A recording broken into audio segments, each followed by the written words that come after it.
In 2019, a small town in Florida became the backdrop for one of the most gruesome murder cases in recent history. Wade Wilson, a man whose name eerily mirrored that of a comic book anti-hero, was convicted of a crime spree that left 2 women dead and a community in shock. This is the story of the Deadpool Killer and the justice that finally caught up with him.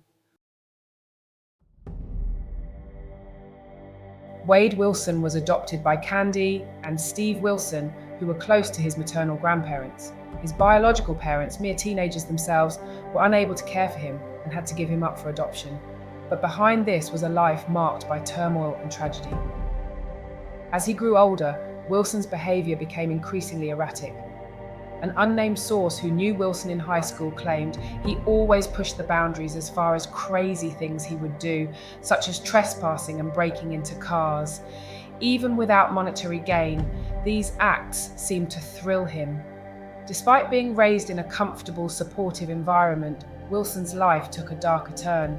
A high school classmate recalled, "He had the world given to him, but for some reason, something fell off. It wasn't appreciated or was taken for granted." The tragic story begins with Christine Melton, a 35-year-old resident of Cape Coral, Florida. Christine was a well-loved member of her community, known for her kindness and vibrant personality. She had recently moved into a new home and was looking forward to starting a fresh chapter in her life. But that chapter was cut tragically short on October 7th, 2019. On the night of her murder, Christine Melton invited Wade Wilson into her home. The two had known each other for a short period, having met through mutual acquaintances. They spent the evening together, but the night took a dark turn. After taking drugs together, Wilson murdered Melton in her own home. The details of the attack are chilling, but the exact moments remain unclear.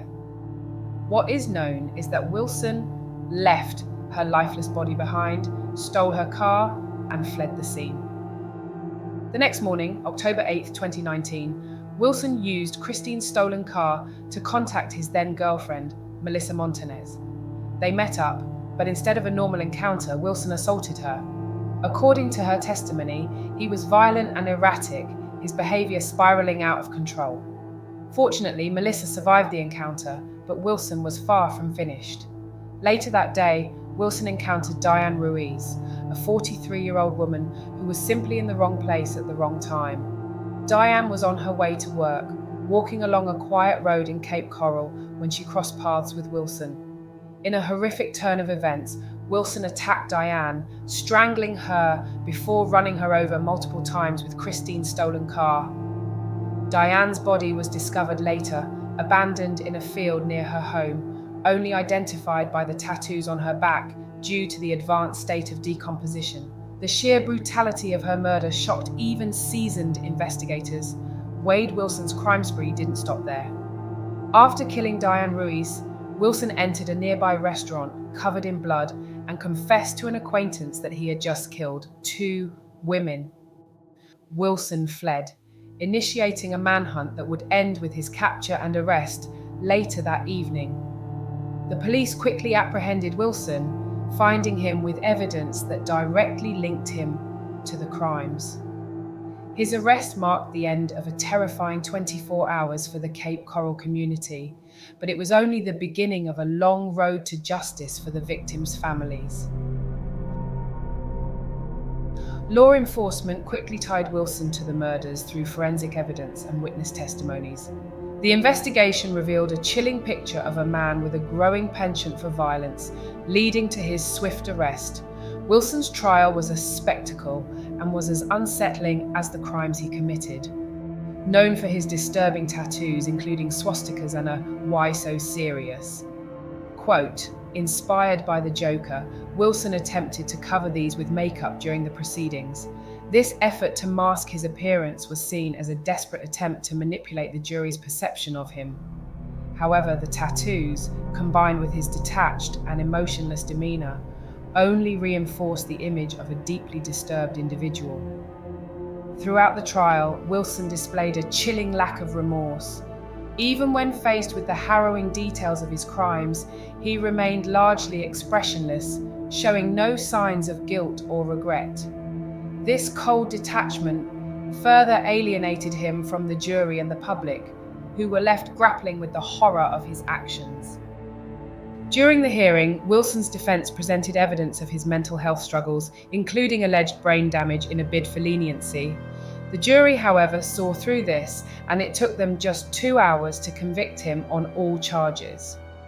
Despite emotional pleas from his adoptive parents, who cited his mental health issues, on August 27, 2024, Wade Wilson was sentenced to death for the brutal murders, showing no emotion as his fate was sealed. The sentencing brought some closure to the families of Christine Melton and Diane Ruiz, but the wounds left by Wilson's actions will never fully heal. The community mourned the loss of these two women, their lives senselessly taken by a man they had never wronged. The tragic case of Wade Wilson serves as a dark reminder of the consequences of unchecked mental illness and violent tendencies. Though justice has been served, the story of the Deadpool Killer is a somber tale that will not soon be forgotten. If you found this story as compelling as we did, please take a moment to like this video and share it with others who might be interested.